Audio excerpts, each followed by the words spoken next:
Welcome to the Worldwide Luxury Home Podcast. I am James Dewar, your realtor with Berkshire Hathaway Home Services in beautiful San Antonio, Texas.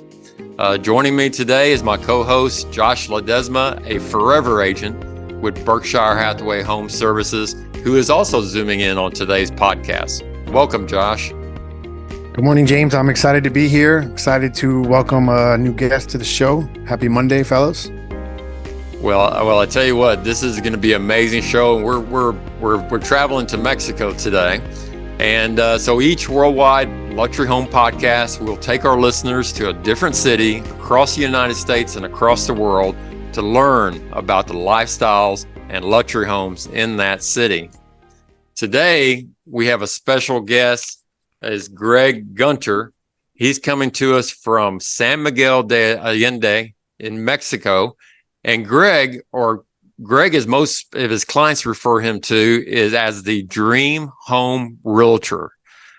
As San Miguel's Dream Home expert, Greg is the broker owner. Listen to this, Josh. Broker owner of the first and flagship office in Mexico of the Warren Buffett real estate empire, Berkshire Hathaway. Welcome, Greg. Good morning, team. Buenos dias from San Miguel de Allende in central Mexico, ranked the #1 city in the world 9 times. How's that?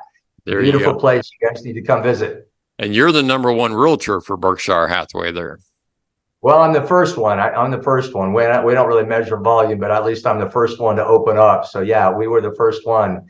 I got hold of Berkshire Hathaway and said, hey, I've been the #2 guy in the country for the largest real estate franchise in all of Mexico. I was #2 for the whole country. Wow. And I said, I'm interested, Berkshire Hathaway, aren't you guys about ready to open in Mexico? And a guy named Gino Blafari called me back 20 minutes later. I'm like, Gino, wow. Wow. So yeah, I was able to open the very first office here. Love it. We now have 4 offices, by the way. We now have 4 Berkshire Hathaway offices across Mexico. So I opened the first one in San Miguel, but we have one in Cabo, we have one in Puerto Vallarta, and we have one in Cancun. Great.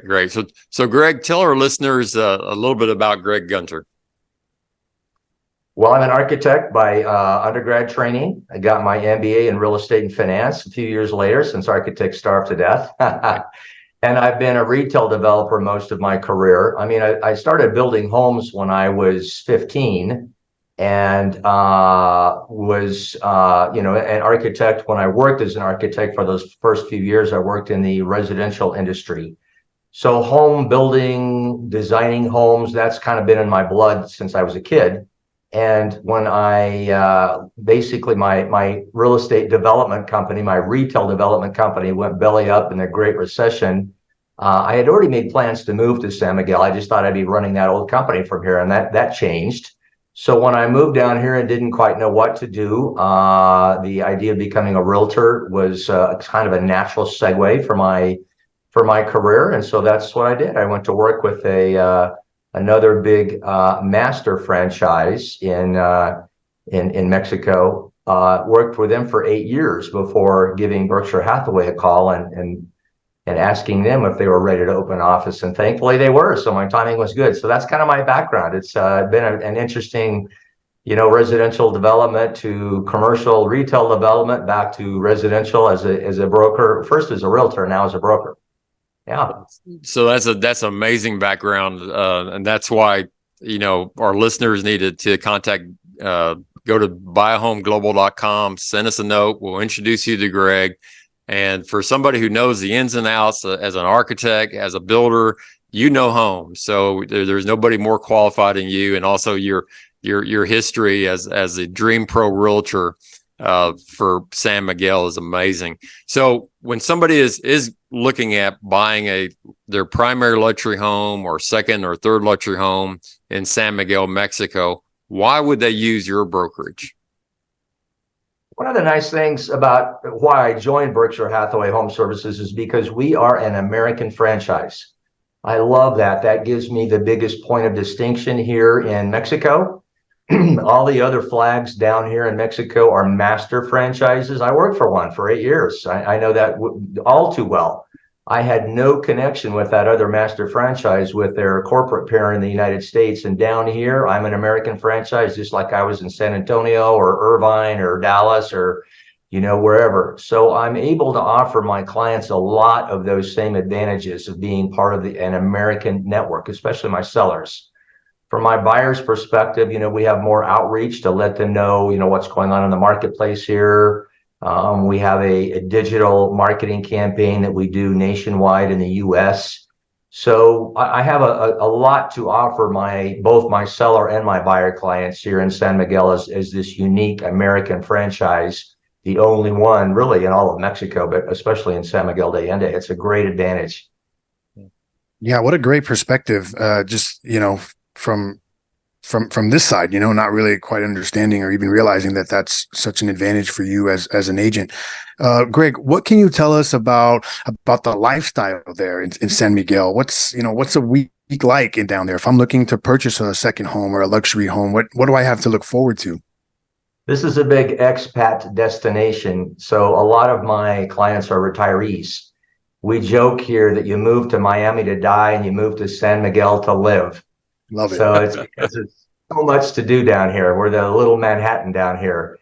We're a city of about 150,000 people, but we have over 550 restaurants on TripAdvisor. We have the largest English language, social, and cultural infrastructure anywhere in Mexico. So if your Spanish is still not that great, like mine, I'm still not that great at Spanish after 14 years of living here. You can go to the theater, the opera, the symphony, the musical performances, all in English here. So you've got a great entertainment network that's all in your native language. We are the culinary capital of Mexico. We are the equestrian capital of Mexico. We are the second largest wine district in Mexico behind Northern Baja. So we're a natural hot springs area. So there's a lot of thermal spas and hot springs here. So from a things to do sort of entertainment perspective, we are the most active expat destination in all of Mexico. The theater scene alone, we've got probably a half a dozen different theatrical groups here that have 4 or 5 different plays going at any given time. For a little town of 150,000 people, I mean, put that in comparison. So we offer the kinds of social and cultural infrastructure you would typically see in a city of 750,000 people. Even though our little village of 150,000 people, I can walk across town in 25 minutes, all the way from the core of town, at least from one side to the other, I can walk in about 25 minutes. So it's a very walkable European style little village, and we all love that. I have a brand new car I've had for a year, for instance, and I only have 3,000 miles on that car in 1 year. So that'll show you how much I walk. Yeah, that's the impression I got when I looked at the pictures that we'll be showing our viewers when we put this on the YouTube video also. But your architecture is European, and I think of the Antonio Gaudi architect, as you know, who did Sagrada Familia. And that's the first thing that I thought of after seeing that in Barcelona. When I saw your pictures of your downtown, that's the images I had. So it's like it's a European city, a lot of culture. Amazing. Yeah, you're referencing our famous church that's called the Parroquia. Right. And it has that pink Cantera stone and the spires that rise from the Parroquia are very similar to La Sagrada Familia in Barcelona.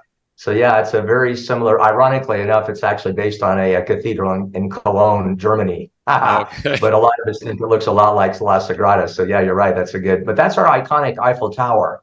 So the way that it's the very heart of town, it's right on our town square, which here in San Miguel is called the Jardín. And so the way that we measure home values here is based on your walking radius from that Parroquia. Yeah. And most of my clients, the overwhelming majority of my clients like to be within about a 15-minute walking radius of that Jardín. I live within a 12-minute walk of the Jardín. That's why I walk everywhere. When I go to dinner, when I go to closings. So I do my closings in the office downtown. I walk to the closings. So I walk pretty much everywhere unless I'm driving clients around to show them the whole city. It's a great lifestyle. Keeps you healthy too. Yeah. So you touched a little bit about the restaurants. So tell us a little bit more about the restaurant scene in San Miguel, Mexico.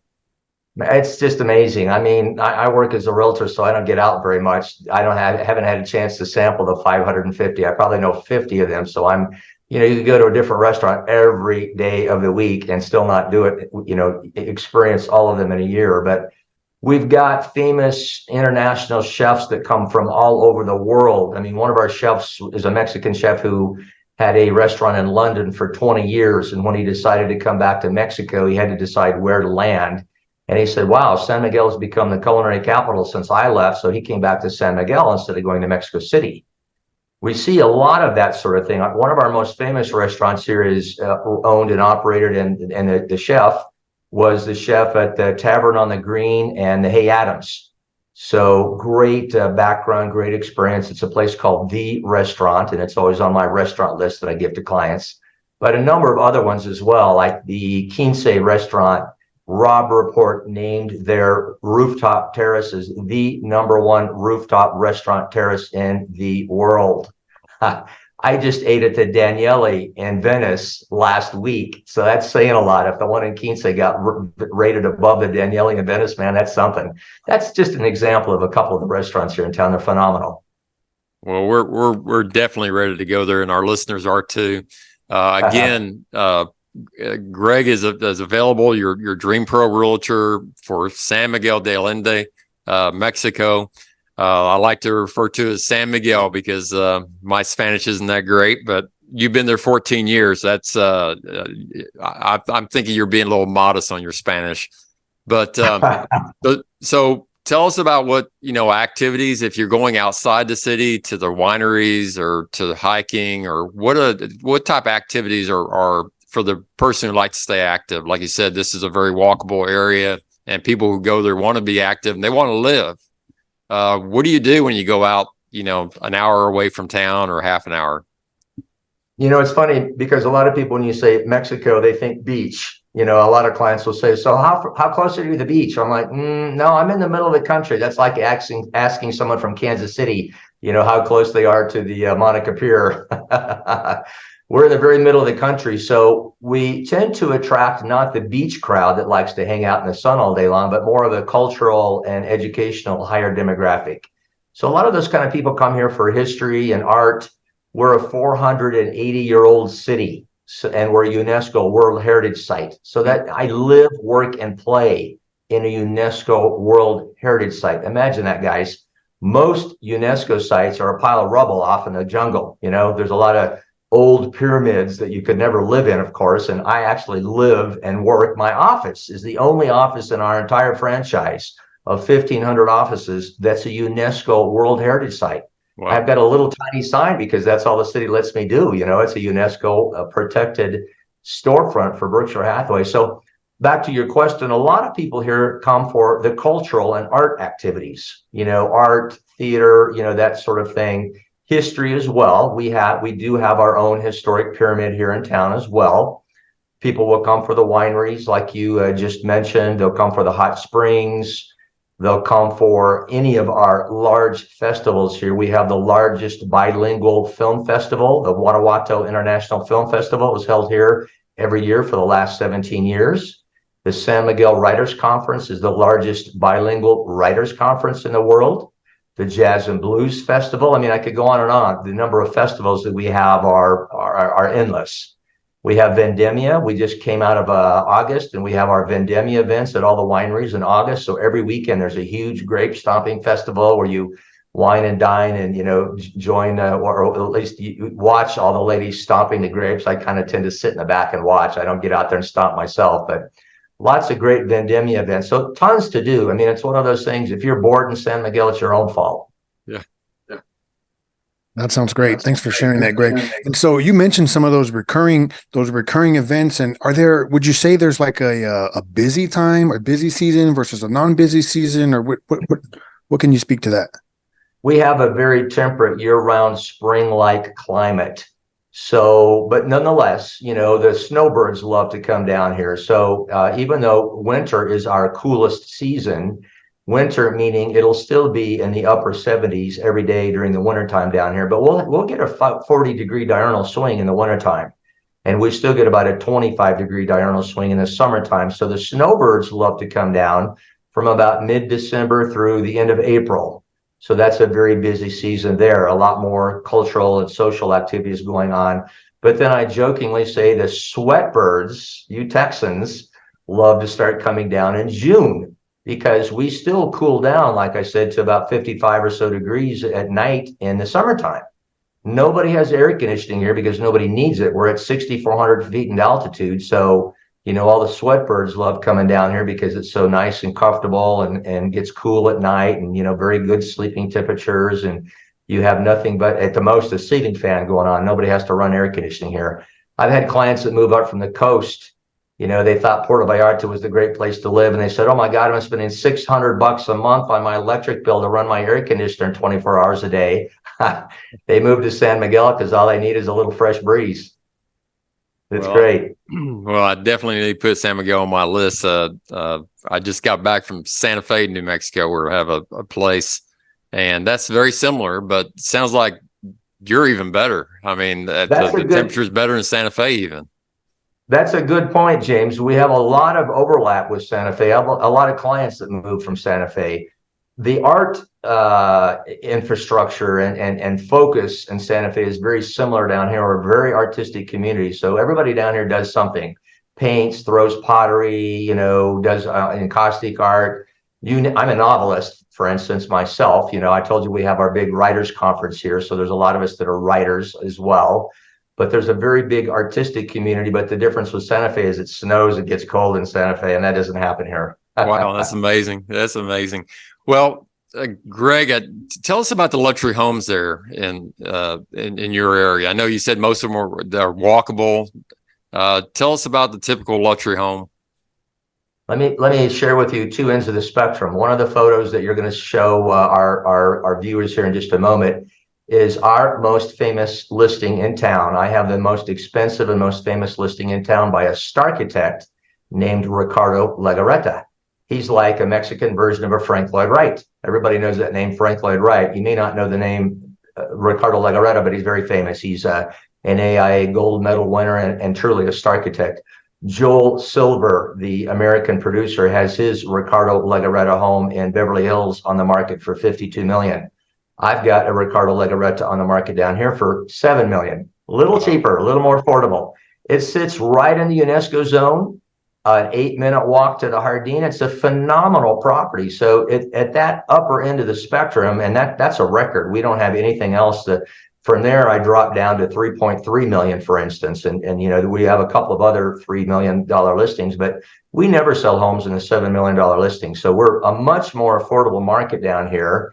You can still get a home in a good neighborhood that's within walking distance for the 350 to 500 range as well. So I'm selling one that's right in Centro, a 10-minute walk, for instance, for 650.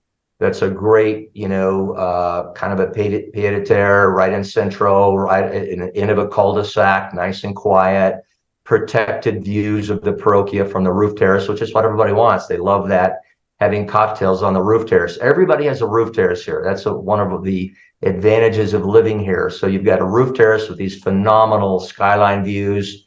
If you're fortunate or you spend a little bit more money, you'll get that view of the parochia. That's the money shot. Everybody loves to see the parochia at sunset. So yeah, you can get the full range. 7 million is really at the upper end. I just sold one for 3.2 million. I've got another one for 1.3 million, but truly, I just sold one a few months ago for 275. And it was a new 2-bedroom condo that was a 12-minute walk to the Jardín. So we've got the full range. You don't need to think that it's going to be out of your budget range just because I mentioned 7 million. You can find, $300,000, $400,000, $500,000 homes here as well. Oh, great. So, Greg, I really appreciate you being here today. Greg Gunter in San Miguel, Mexico, the broker owner of the first flagship Berkshire Hathaway American-owned franchise in Mexico. That's amazing. You've done such a great job there, and both Josh and I can hear your passion in your words, and that's very similar to other agents you'll find in our network. And people can go to buyahomeglobal.com, reach out to us. We'll introduce you to Greg and for your next home. And Josh, I don't know why I can't believe I'm saying this, but I think I want to be in San Miguel other than Santa Fe right now. I'm surprised it took you this long. This long. Well, the evaporator coolers, I had some problems with that earlier in this season. So it sounds like I wouldn't even have to have that over there, would I? Didn't sound like No, that. I was going to say, I've had a lot of people from California properties. Marcus and Christy are a couple of friends of mine and they've been down here and they absolutely love it down here as well. And they live in Beverly Hills, for God's sake. So, the Beverly Hills folks love it down here too. So it really appeals to a broad spectrum. We have a lot of Hollywood people that live down here. The guy that founded MTV owns a huge home down here. So, the Casa Dragones tequila company is based here and the founder. So there's a big, quiet Hollywood jet set down here as well, so it appeals to a broad range of retirees and adventurers like myself. Well, Greg, I really appreciate you being here and for sharing us about San Miguel, Mexico. And is there any last words about, the difference between, I know we wanted to do another video with you, if that's okay with you, later on, maybe in October. We'll cover a future video on the process of buying here because it is very different, team. You viewers that are watching that have maybe heard rumors that you can't own property in Mexico is not true. When you're purchasing in my part of the country, you're actually owning the property fee simple with a deed, just like in the United States. That's not true on the coast. When you're buying a condo down in Cabo or Cancun, you don't own it. It's a bank trust. So we'll get into that in more detail with another video. You're right, but yeah, that's a future video to do. Well, we look forward to having you there. And Greg Gunter, Berkshire Hathaway award-winning agent in San Miguel, Mexico. Josh, thank you for being here today. And I want our viewers to stay tuned to our next videos. We're going to be traveling to Tampa, Florida, Missoula, Montana. And then, of course, I am very interested in learning about buying a home in San Miguel. May sell my Santa Fe place there, Josh. So thanks again, Greg. Thank you, Josh. And this is a worldwide luxury home podcast brought to you by buyhomeglobal.com. Come on down, team. We're looking forward to it. Production for the Worldwide Luxury Home Podcast is sponsored by me, Eric Mitchell, your Berkshire Hathaway Home Services forever agent in Greenville, South Carolina. Call me for all your real estate needs in the Greenville area.